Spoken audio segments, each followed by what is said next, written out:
അസുഖവുമായി ഒരു പേഷ്യൻ്റ് ഹോസ്പിറ്റലിലെത്തുമ്പോൾ നല്ല quality service കൊടുക്കാൻ ഹോസ്പിറ്റൽ ക്വാളിറ്റി പ്രോഗ്രാംസ് നമ്മളെ സഹായിക്കും. പേഷ്യൻ്റ് സേഫായിരിക്കാൻ പേഷ്യൻ്റ് സേഫ്റ്റി പ്രോഗ്രാംസ് നമ്മളെ സഹായിക്കും. അപ്പോഴും അനിവാര്യമായ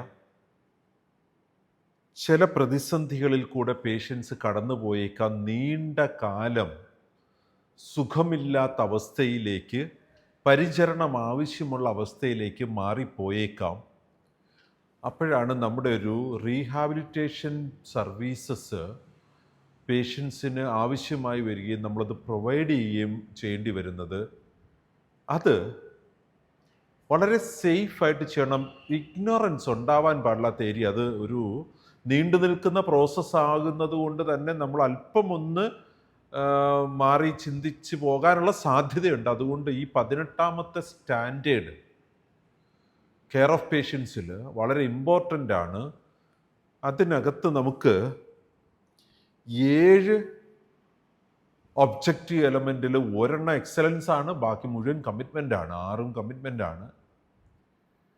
Rehabilitation services are provided to the patients in a safe, collaborative and consistent manner എന്നാണ് ഈ ഒരു സ്റ്റാൻഡേർഡ് പറയുന്നത്.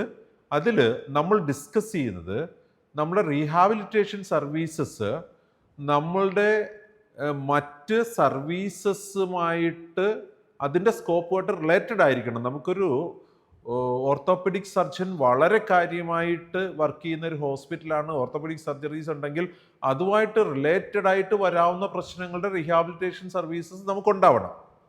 അത്തരത്തിൽ നമ്മളുടെ സർവീസസുമായിട്ട് വളരെ നിയറസ്റ്റ് ആയിട്ട് നിൽക്കുന്ന, അതുമായിട്ട് ചേർന്ന് നിൽക്കുന്ന സർവീസസ് നമുക്ക് കൊടുക്കാൻ പറ്റണം. അതൊരു കൺസിസ്റ്റൻറ്റ് മാനറിലായിരിക്കണം നമുക്ക് ഈ റീഹാബിലിറ്റേഷൻ സർവീസസ് പ്രൊവൈഡ് ചെയ്യാൻ പറ്റേണ്ടത്. അത് മൾട്ടിപ്പിൾ ഫിസിയോതെറാപ്പി ഉണ്ടാവാം, ന്യൂട്രീഷൻ സപ്പോർട്ട് ഉണ്ടാവാം, നഴ്സിംഗ് സർവീസസ് പ്രൊവൈഡ് ചെയ്യുന്നുണ്ടാവും. നമുക്കതൊരു കൊളാബറേറ്റീവ് പ്ലാൻ ഈ റീഹാബിലിറ്റേഷൻ സർവീസസിൽ ഉണ്ടാവണം. കെയർ പ്രൊവൈഡേഴ്സിൻ്റെ ഇടയിൽ ഒരു പരസ്പര ധാരണ കൃത്യമായിട്ടുണ്ടാവണം. നമ്മുടെ സ്ഥാപനത്തിന് ഇതിന് വേണ്ടുന്ന രീതിയിലുള്ള ആവശ്യത്തിനുള്ള സ്ഥല സൗകര്യങ്ങളും സംവിധാനങ്ങളും റീഹാബിലിറ്റേഷനുമായിട്ട് ബന്ധപ്പെട്ട് നമുക്കുണ്ടായിരിക്കേണ്ട ആവശ്യമുണ്ട്. അതുപോലെ തന്നെ നമുക്കൊരു അസസ്മെൻറ്റ്, റീഅസസ്മെൻറ്റ് ഒക്കെ ചെയ്ത് ഡോക്യുമെൻ്റ് ചെയ്യണം. നമ്മൾ ഈ ഒരു റീഹാബിലിറ്റേഷൻ പ്രോഗ്രാം സ്ഥിരമായി ഇങ്ങനെ നടന്ന് കുറേ കാലം കഴിഞ്ഞ് റിസൾട്ട് കിട്ടേണ്ട കാര്യമല്ലേ എന്നല്ല ചിന്തിക്കേണ്ട. ഓരോ തവണയുമുള്ള അസസ്മെൻറ്റും റീഅസസ്മെൻറ്റും നമ്മൾ കൃത്യമായിട്ട് ഡോക്യുമെൻ്റ് ചെയ്യാൻ പറ്റണം. നമുക്കൊരു infection prevention and control programme ഈ ഒരു റീഹാബിലിറ്റേഷൻ്റെ സേഫ്റ്റി പ്രോഗ്രാമിൻ്റെ പാർട്ടായിട്ട് ഉണ്ടാവേണ്ട ആവശ്യമുണ്ട്. കെയർ പാത്വേസ് ഡെവലപ്പ് ചെയ്യപ്പെടുകയും അത് ഇംപ്ലിമെൻ്റ് ചെയ്യപ്പെടുകയും അത് പീരിയോഡിക്കലായിട്ട് റിവ്യൂ ചെയ്യുകയും ചെയ്യാൻ നമുക്ക് കഴിയണം. റീഹാബിലിറ്റേഷൻ സർവീസസുമായിട്ട് ബന്ധപ്പെട്ട കെയർ പാത്വേസ് നമുക്ക് ഡെവലപ്പ് ചെയ്യാൻ പറ്റണം.